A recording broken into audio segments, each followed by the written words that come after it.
Hallo, ik heet Sophie. Ik kom uit Utrecht, in het midden van Nederland. Hallo, ich bin Tim aus Paderborn, mache gerade mein Auslandssemester in Alcalá de Henares in Spanien. Hola, me llamo Roxana, soy de Colorado, pero nací en México. Tere, minu nimi on Kaur. Ma olen nüüd 23-aastane, tulen Eestist, Tallinnast ning praegu õpin Hispaanias Alcalá ülikoolis.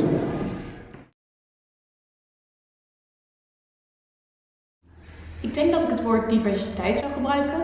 Ten eerste is Spanje een heel divers land. Het noorden is koud en het regent daar, in ieder geval in het begin, in januari nog. En in het zuiden is het hartstikke mooi weer. Daarbij zijn er heel veel verschillende type mensen.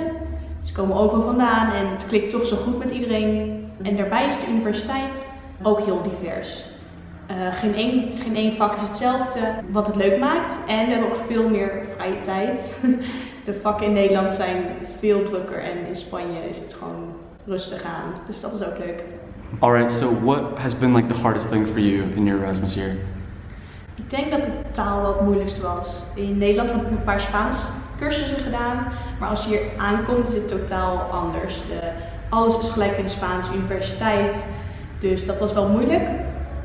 Maar uiteindelijk kom je er altijd wel uit. Soms was het wel een uitdaging om te praten met bijvoorbeeld de leraren hier, maar na een tijdje komen ze erachter dat de Erasmus-studenten hun best doen om de taal te spreken en dat Spanjaarden helemaal geen Engels kunnen of vaak dus sowieso maar één taal spreken. Dus uiteindelijk was het leuk om te merken dat het Spaans beter ging en je toch wel iets hebt overwonnen aan het einde van je semester.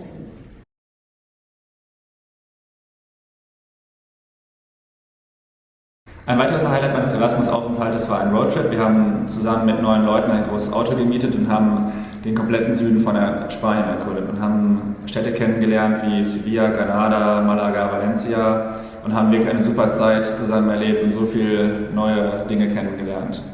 Besonders an meinem Auslandssemester gefällt mir, dass ich wirklich in die Kultur der Spanier eintauchen kann und ich habe somit einen viel größeren Einblick als nur durch einen kleinen Urlaub. Dadurch bestätigen sich natürlich einige Vorurteile, die man schon vorher gegenüber den Spaniern hatte, wie zum Beispiel, dass sie nicht sehr pünktlich sind.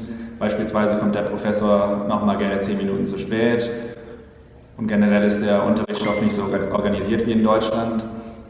Aber andererseits sind die Spanier viel offener als die Deutschen und gehen viel besser auf andere Menschen zu. Da könnten sich die Deutschen ruhig mal eine Scheibe von abschneiden.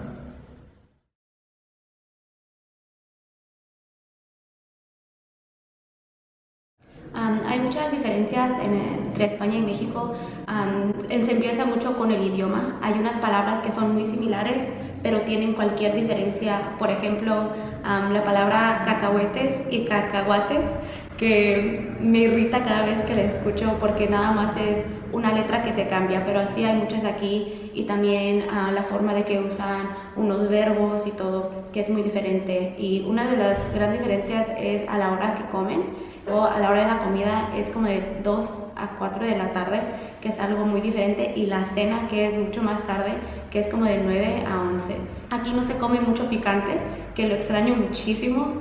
Cada día le mando un mensaje a mi madre diciéndole que cómo extraño su chile del molcajete y los frijoles y la carne asada. Aquí también la gente es muy amigable, igual que en México. Te saludan luego de beso, aunque cuando me escuchan a mí hablar, luego saben que soy mexicana. Me dicen, tienes el acento mexicano.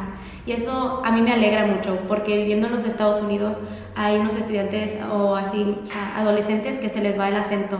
Entonces, aunque cada vez que me escuchan hablar dicen, es mexicana, y lo dicen en una forma un poco confusa, pero me alegra saber que me identifico como una mexicana aquí.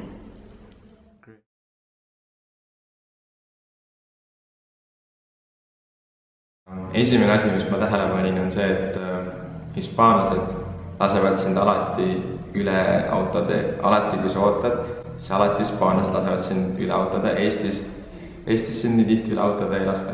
Hispaanlased on palju, et esmapilgul jätavad üks hästi äkilise mulje, kuid tegelikult nad on hästi rahulikud ja hästi sõbralikud inimesed.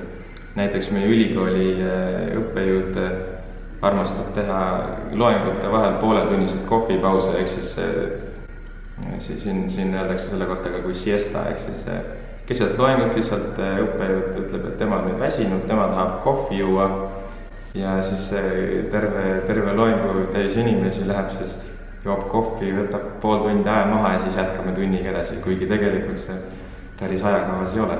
Üks väga huvitav asi, mis ma Hispaanias tähelepanu pannud on see, et hiljuti lugesin ühte artiklit, mis rääkis sellest, et kui sa räägid võõrkeeles, siis sinu aju loogiline pool töötab rohkem kui sinu aju loominguline pool.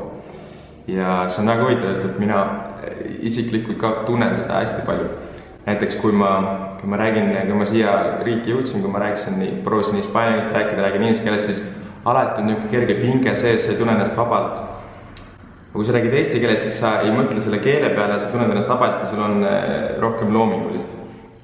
Üks hästi huvitav asi on see, et mul niisugune tunne, et kuna ma olen siin ingliskeelses ja hispaaniakeelses keskkonnas olnud juba nii pikalt, siis ma olen kuidagi õppinud seda oma aju loomingulist poolt rohkem kasutama.